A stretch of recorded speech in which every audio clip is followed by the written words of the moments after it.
Hey everyone, welcome back. In this video, we are going to take you through step by step in lots of detail exactly how to go about installing vinyl plank flooring on our stairs. So here we are arriving at the site. We're going to go ahead and get ourselves set up. We always set up outside to do our cuts so we're not dragging dirt and debris into the property. You definitely are going to need a miter saw, preferably a sliding one like this one here, because once the vinyl plank flooring has been bent into the nosings, this is going to be the most effective way to do those cuts to make sure it's exact. As I mentioned, we're going to get into all of the details in this video, including the dry fitting of what we need to do. So this is the staircase that we are going to be working on today. It has been prepped and cleaned, and the sides have been painted a fresh coat of white vinyl. This vinyl plank flooring that is on the floor in the basement is what we are going to be using to continue up the stairs here. And so we are going to go ahead and get started. So on our first day at the job, our goal is to get all of the pieces that we need cut and prepared. Once you start adding the adhesive and putting things in place, you don't want to be moving on the stairs up and down because it does take about 24 hours to fully set. So we need to be taking our measurements, doing our cuts, getting everything laid out and ready to go. You will notice here that we are taking the measurements of each step. We cannot assume that staircases are going to be the exact same, especially staircases that have been in homes for a little while. And so you want to make sure that you are measuring and cutting each stair nosing. As I mentioned, we are using a sliding miter saw here to go about and use those measurements to make our cuts. These are the vinyl nosings that we have prepared here at Step Up Vinyl. We make them out of the vinyl plank flooring that the customer provides so that it is an exact match because it's made out of the same material. We always make these nosings a little longer than is needed because it is really important that this final cut be made on site on the property because, as I mentioned, you're going to have slightly different lengths for each of the steps. So we're going to go ahead, make our first cut. Yes, we're coming in and out as we do this. Okay, again, this is why it's really important that we are doing this dry fit. If you make one cut and it's slightly too long or slightly too narrow, I do suggest trying it on another step. If you're doing this yourself, it may not be so exact each time, but you can just be setting them into place as you can see here and working your way along to get the ones that are needed. So measure, cut, bring it in, dry fit it, and then repeat the process again. We're now going to work on these top ones here, again, following that exact same process as we go. Some staircases do have an angle to them, which would complicate this process even a little bit more. But we generally suggest focusing on that front part. You can see that measurement is being taken up near the front of the nosing, as that is what that nosing is going to be looking at. And then you're going to be making those cuts. You would have noticed at the bottom as well that we're only at this point setting the nosings into place. We're getting those all lined up, and we're actually marking them with a number so that we're going to be able to remember them. We are going to be removing them and putting them back on a few times, so those numbers are going to help us keep track. If you use pencil, it's going to be really easy to remove that after the fact. Some people prefer to use, a painter's tape or something like that, but you'll be able to do that. In this case, again, done it a few times so we can do a few of those cuts, but if you're first starting out, you really want to make sure you're doing it one off, to make sure that you're getting all those cuts to that exact length that you're going to need. And then again, we're going to get those dry fit into place. Again, you're going to want as tight a fit as will slide into place. It does need to be slid in.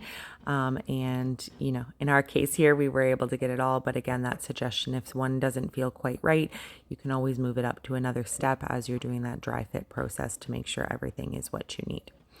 All right, getting those labeled there so that we are ready to go. And then we're going to be focusing on the transition on to the landing. So these are always where we get a lot of the questions. You're going to notice here we are taking the measurement for the very top, not the part that is the nosing, but the actual top part. If you only make this as long as where the nosing is, then you're going to have those few inches on each side at the top that's not going to have any vinyl on it, because as you can see here, these nosings do come out onto it. So we've cut this into place here. Again, we can't slide it because we know that that's a longer than we necessarily need, but we were just making sure that it is that long length. In this case, we do have this side piece for this staircase that is jetting out onto where this is going to be. So we've just taken a piece of vinyl, used the saw on top of it, and are cutting out this piece here so that the vinyl can slide underneath. It's always going to be a choice whenever you're going around wonky corners of if you're going to try to do something like this or if you want to cut the vinyl around it. In this case, because it is really important that we're maintaining that click for the next piece of the landing, that's why this choice was made here. For this under part, we're going to set this into place at the top, and then we are going to mark here where we need. We're basically going to be taking the lip part off and leaving that top part, so that the top part of the landing is still being covered, but obviously then it can actually be put in place because that side of the nose is blocking it from being put down. Vinyl plank flooring can be cut with an X-Acto knife, but in this case, once it has been bent, you gotta use what feels best for you. In this case, we like using the handsaw, which gives us kind of those exact measurements. We are only cutting this first part for now. Yes, you are gonna do the long side, but we are gonna do lots of dry fits along the way. My grandpa used to always say, measure twice and cut once. So making sure that that's going to be the length that we need for that under part, and then we're going to go ahead and remove that final piece. As you're going to see here, that top flat part is going to maintain its length, but we fully removed the whole lip for that area, and be able to snap that off. And then we know that that's going to fit well. So the one side's in, and then on this side, we're going to go ahead and make that final cut there, so that we are all ready to go. And again, in that dry fit process, we saw that we are going to need to take a little bit more off. And so we're going to go ahead and do that now.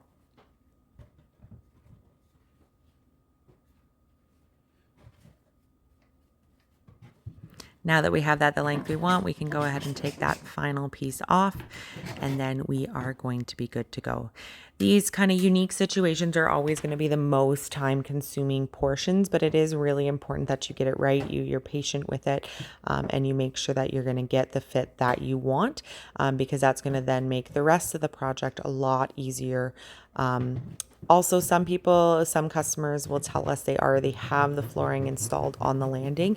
You need to make sure that you're always installing from the nosings backwards. So whether it's for a landing or even for the flooring above the staircase, if you're continuing it, you need to do the nosing first, because then your next boards are going to be clicking into place along it. And there you go. You can see there it's got that extra length at the top, but that front lip is shorter, and that's what we were accommodating for. All right, now that we have all of these nosings cut to the length that they need, it's time to focus on the fit. So what we're doing here is we're using one of the cutoff pieces, and we are figuring out if and how much we need to cut off of the underside. So it's absolutely imperative that when you install vinyl plank nosings, that there is no gapping between the vinyl and the wood that is there. Obviously on the top part, there is not going to be, because gravity is going to be there, but we are looking at this front part. So using these cutoff pieces, you can see here that this naturally, the way it was originally made, is going to have a gap, whereas this one that we have cut is going to be secure and in place. This is what we want. And more so, you have to remember that there is going to be a riser there. So some people will do that original cut, but then when they go to install it with the riser, you're going to see that gapping happening again, like we're here, or that gap getting even bigger. You cannot have any gapping here. What that's going to do is it's going to leave the vinyl to do all the supporting of the weight, and that is when we see in the future these nosings start to crack or break. This is the fit that we want in place. We want it tight with absolutely no gap or anything in place. So this is why we always do this with these short cutoff pieces first, because you can see the edges there and what you are working with, and that's going to give you the amount that needs to be cut off of the bottom, and then you're going to be able to do that with the rest of the staircase. Some customers will measure the nosing and request that those be made that way. Unfortunately, that's not how the machines do it. That under lip is always going to come the same out of our production facility when we make the nosings. And so you can see here, even on the installations that we do, once they're all cut to length, and this is why it's important that they were numbered, they're all going to come off, and then they're all going to have that lip be modified underneath so that we have it right. So again, we're using a table saw to do this. You can see that the blade's been adjusted so that it will not make contact with the top of the nosing, but it will cut through that bottom side of the lip. And this is where, when we're talking about using the nosings and the installation, you are going to need these proper tools in place, as opposed to trying to use an X-Acto knife or something like that. So we're just going to go ahead and rip that portion off of each and every single nosing that has been brought into place. So again, none of this is super complex. There is lots of repetition in it, getting everything ready. So once they've been cut, you can see here, we're going to dry fit them all again, make sure everything still fits in there. As I mentioned, we use that little piece to visually be able to see it, but when it is flush against the wood and you tap on it, it is going to make a very distinct sound. And when it's not all the way against the wood, it is going to be different. So you can see here, our installers are going to tap it a little bit extra so that we can hear and make sure that we are set. All right, so on to the next step. Once all the nosings are in place, we need to be cutting a second piece of vinyl that's going to click onto the nosing to finish the tread. As you saw, the nosings do not cover the full depth of the step, and so we are going to need to do that. It's going to be 2 cuts for every board. One is going to be for the length of the step, and then one is going to be for the depth that is necessary. We personally choose to do it in this order, where we've cut the left and right first based off of the nosing that we already have, and then we're going to go ahead and take our measurements for how far back it goes. Again, you want to measure each and every single step along the way, because there is going to be slight variations, and we generally see them the most on these particular boards. All right. Once we have our measurements, we're going to set up our table saw to rip these out along the way. Again, we chose to cut them the other way first so that we're not having to run quite as much through the table saw, but you could do it in the other order if you preferred. Again, making sure that you are really safe along this process. And you can see here, after they've all been cut, they're going to be clicked into place. And again, everything's going to be labeled and dry fit. The final thing that we're going to have to do is go ahead and measure out the risers. So most customers use the same vinyl plank flooring to do the risers. Again, you're going to see that height is going to be a little less than a board. And so we are going to have, again, cut them to the length. It's generally going to be the same as the step below, and then adjust for the up and down. Again, you would hope that they're all going to be the same, but you definitely want to measure. Usually the bottom one is a little bit different, but just double checking that all of those steps are pretty much the same, or what they look like. We've then run them through the table saw as well, and we're going to, again, dry fit everything into place. Make sure the left and right works and the up and down, and then they will get numbered as well. And just making sure everything is in place. Once we've got our dry fits and everything ready, then we're going to get ready for actual installation. All right, the most important first step when doing the actual glue down installation is making sure that these steps get cleaned off. It's really important to make sure that the adhesive is going to stick, that there's absolutely nothing on the stairs. In some of our bigger jobs, this is done on a second day. On this particular one, it was the same day. But again, even that dry fit process will have brought dust and debris onto the stairs. So it's really important that we get that perfectly clean. We're then going to go ahead and get started on our installation. We work from the bottom to the top, and we get so many comments on our videos asking us why, from people that claim to be installers for a really long time. I swear there is a very valid reason for this that you're going to see. If you remember, those risers that were made, they were ripped on a table saw. So they have one edge that is a perfect factory straight line, and they have one edge that was cut. And while we do our absolute best to make sure that that is in a straight line, it is something that's being cut after manufacturing, and there can be slight variations or nicks that come out of that edge. So what's going to happen, that is placed at the very top. And then this nosing, as it slides into place beautifully here, and we get it all nice and tight, that lip that wraps around, it's going to cover absolutely any slight imperfections that were at the top of that riser. Then this tread, again, that second board that's at the back of the tread, it was also cut on a table saw. So if there's any slight imperfections or there's any slight angling to the steps, slight tiny little gaps at the back, this riser, as it gets put into place, is going to cover that. And again, the manufactured straight edge is at the bottom, and so we know that that's going to be kind of that perfect straight line. These are older steps, and so what you're seeing here is that even though that bottom of the riser is a perfectly straight line, the step itself wasn't. So what we needed to do is we needed to push down that riser, especially in the center, to make sure that it is perfectly flush and attached to the tread that's underneath. And so what you saw us do is use kind of like a chisel, a flat piece to go in and push it down. And then we actually put a screw in at the top to hold it into place. We do not do this on every job. We do not even necessarily do this on every step. It's simply for those ones that we need to do those slight adjustments to make sure that riser is totally flush along the bottom. That does not get caulking, that does not get any adhesive, and so we don't want to be seeing that. If you are doing that process where you're adding the screw at the top, you are attempting to do the screw into the wood at the top. You're not necessarily going through the riser. The goal isn't to hold the riser in place. It's to put an extra something there that pushes it down in the middle.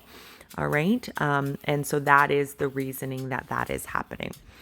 To do the adhesive, we are using a PL Premium. You're going to see us go through a number of tubes of it here along the way. Here you go. You can see that little gapping in the middle of that riser again, as I was just talking about. So you're going to see when it's pushed down, beautiful. And then that screw is going to go above the riser, but the physical screw itself is then going to hold it down. And then you can see there that spacing, there is no more spacing between the riser and the tread that is there. All right. And that's going to hold that into place while the PL Premium sets. PL Premium is a great adhesive. It dries very, very strong, but it does take time. It takes 24, we suggest not using the Stairs for 24 hours, but really it can take up to 48 hours to fully cure. All right. And so this is the main reason why a lot of people will mention saying we shouldn't be working from the bottom to the top because the glue is still loose, and how are we being able to make sure that those are not shifting. It comes from some practice, but it also comes with just being really mindful about what you are doing.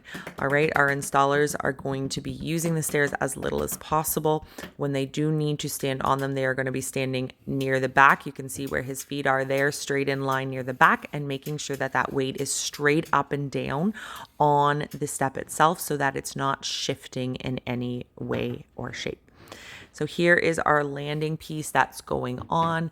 Again, it's been dry fit to make sure that it fits, and this overhead view just gives you a really good understanding of how that top part is going to extend way past the nosings, and then can very easily be clicked onto another board, as you can see here, to continue on along the landing. Right. The only reason why this one isn't kind of like the full length of that landing is because the customer does like that alternated look like they have at the bottom of the Stairs. And so while we could have cut 4 or 5 boards to be that exact length and cover the whole thing, we are following our customer's wishes on this one and making sure there's little bits of variation. So at this point, the installation is very much looking exactly like normal flat vinyl installation. That nosing has has a regular click on it, and we're simply lining up our next set and getting it clicked on. You will see there that, again, when you do vinyl installation, you generally need to push back pressure on it to make sure that click is in place. But again, we are working with a nosing. So you're going to see here where he's going to actually use his body weight to sit on it and to be able to keep it from moving back. If you had another set of hands, they could be pushing back on it, but just making sure that you're continuing to have that reverse pressure so that you can get those clicks beautifully into place and ready to go. And then we're going to continue along here, providing clicks along the way, those gappage and changes, because that is the look that the customer is looking for. If you're interested in knowing how to install vinyl plank flooring, we do have lots of videos on our channels that give you those details. You'll notice that when we go to cut the pieces, we do flip it over. Again, that's being mindful of the clicks.